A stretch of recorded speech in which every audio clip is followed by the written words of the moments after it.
Bruce Yu, a grade 11 student and a student trustee for his school board, recently co-authored a letter to Ontario's Ministry of Education. He's asking for students' first semester marks to be frozen at what they were before school broke for the holidays in mid-December.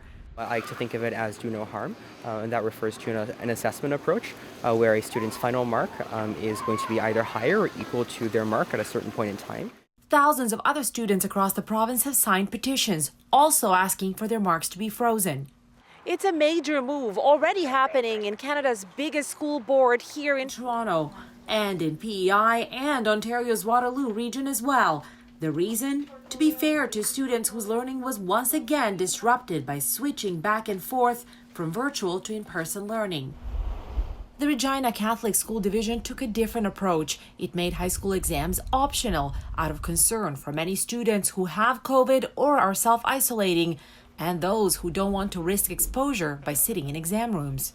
We invited all students who were healthy to participate, take the opportunity to potentially raise their grade, but we also let them know walking into it that the results of their course final could not have a detrimental effect on what grade they were walking into from there.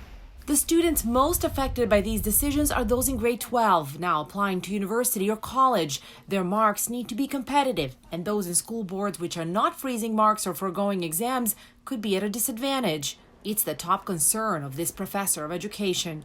What we need to be able to do is just guarantee them a fair and comparable experience, regardless of the school board that they're attending.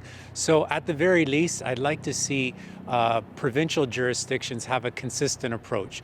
And Bruce Yu says that's all he's asking for. He says students have been asked to stay flexible during the pandemic. They're only asking school boards to do the same.